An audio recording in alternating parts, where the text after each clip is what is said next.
Most people think they're lazy. They say things like, I just don't have the motivation. I wish I had more discipline. I know what I should do, but I just can't get started. But what if the problem isn't laziness at all? What if the real reason you can't focus isn't because you're weak, but because your brain is completely overstimulated? In this video, I'm going to explain why and how you can fix it. Because the truth is simple. You're not lazy. Your brain is just addicted to stimulation. Think about the average day. Before you even get out of bed, you check your phone, notifications, messages, social media. You scroll Instagram, watch YouTube, check emails, TikTok, podcasts. Your brain is constantly bombarded with stimulation. And in the evening, Netflix, more scrolling, more content. Your brain was never designed for this level of noise. For most of human history, life was slow. People worked, walked, rested, entertainment was rare, but today, it's everywhere. To understand why you feel unmotivated, you need to understand dopamine, the chemical responsible for desire and action. Modern technology is designed to constantly trigger this system. Every notification, every like gives you a tiny hit. Over time, your brain starts expecting constant stimulation. And when that becomes normal, everything else feels boring. Now imagine trying to do something important. Building a business, writing. These activities require effort and delayed reward. Scrolling gives you rewards in seconds. Work might take days or months. Your brain naturally chooses the easier option. People try to solve this with motivational videos, but motivation is not the problem. The real problem is overstimulation. High performers can sit down and focus even when it's not exciting. They can work when it's uncomfortable. They have this skill. Think about it. Waiting in line, on the bus.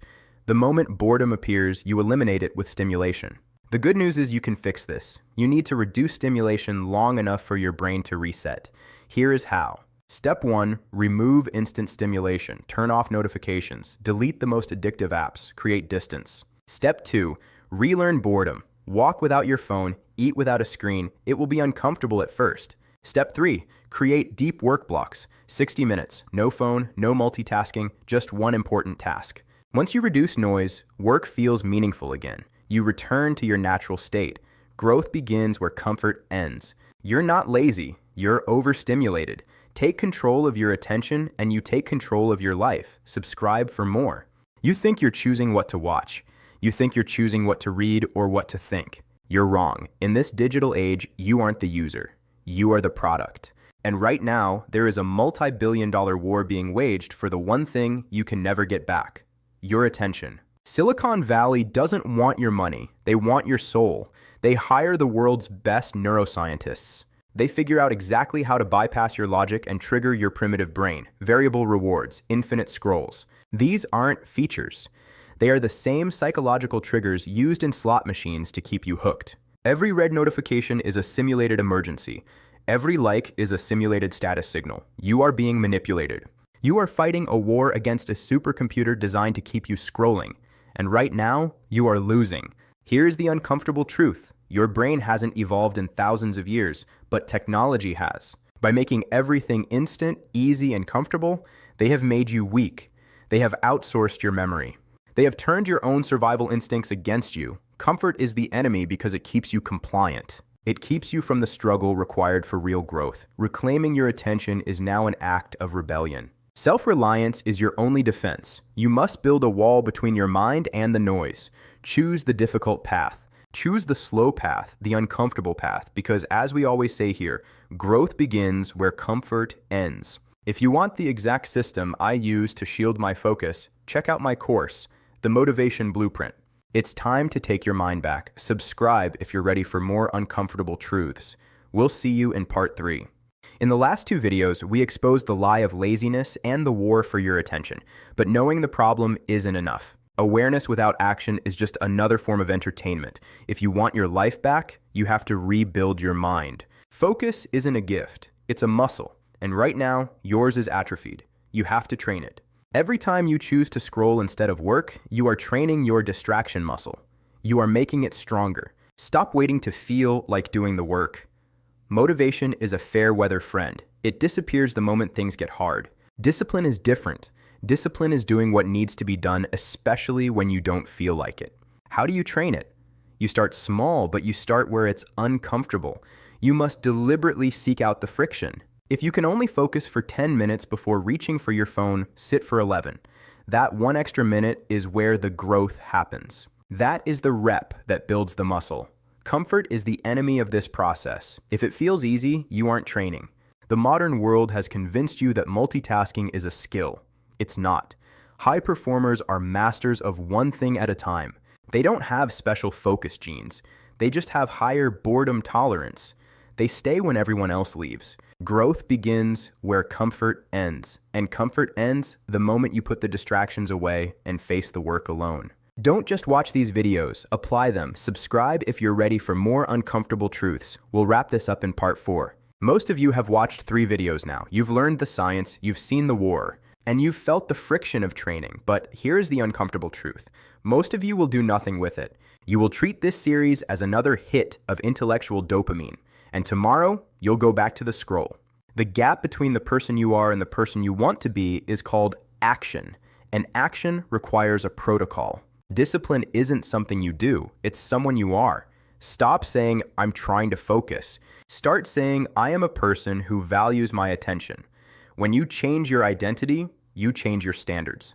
You no longer negotiate with your distractions. You don't check your phone because that's not what I do. Self-reliance means you are the master of your internal state, regardless of the external noise. If your mood depends on a notification, you aren't a person. You're a remote-controlled toy. Take control back. You cannot win a war if you live in the enemy's camp.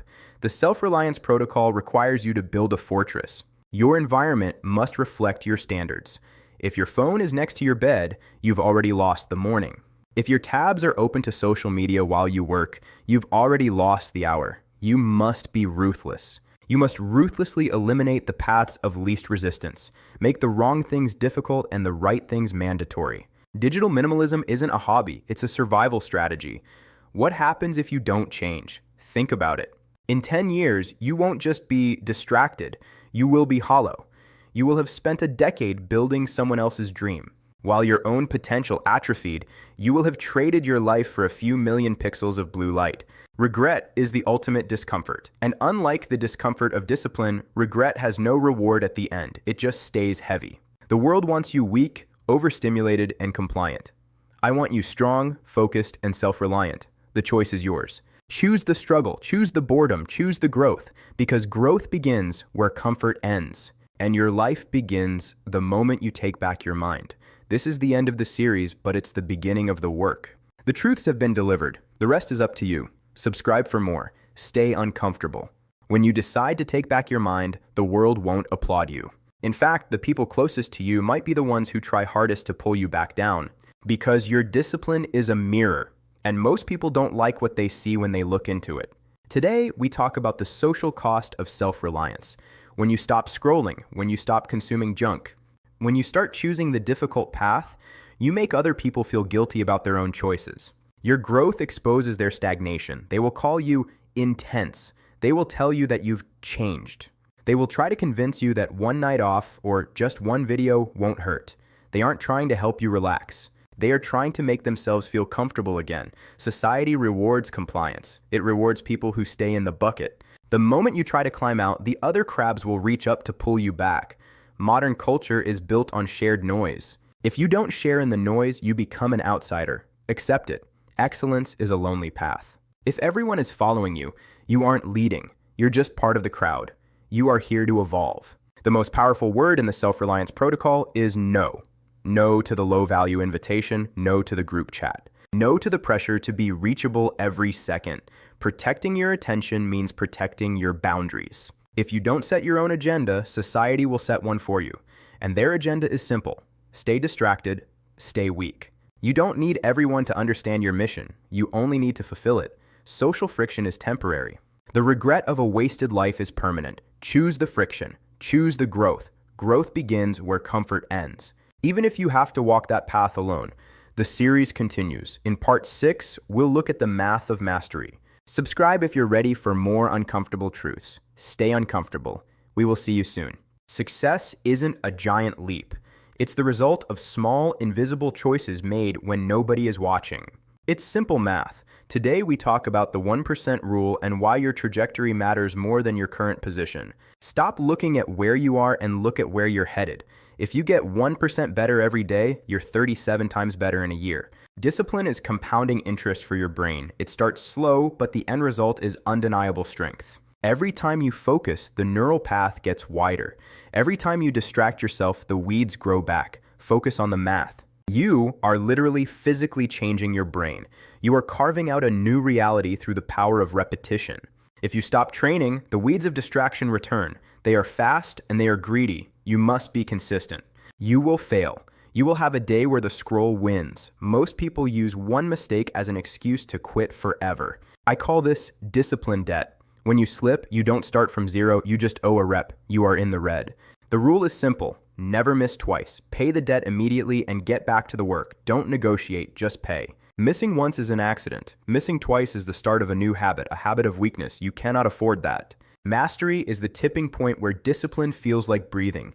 It's no longer a struggle, it's your nature. You've rewired your hardware. You aren't lazy, you are just improperly tuned. Now, you are a fortress of focus. The 1% is waiting for you today. It's not in the big speech, it's in the small no you say to your phone right now. Because growth begins where comfort ends. This series is over, but your discipline is just beginning. Get to work. The truths have been delivered. The rest is up to you. Thank you for watching this series. Subscribe for more. Subscribe if you're ready for more uncomfortable truths. Stay uncomfortable. Growth ends where comfort begins.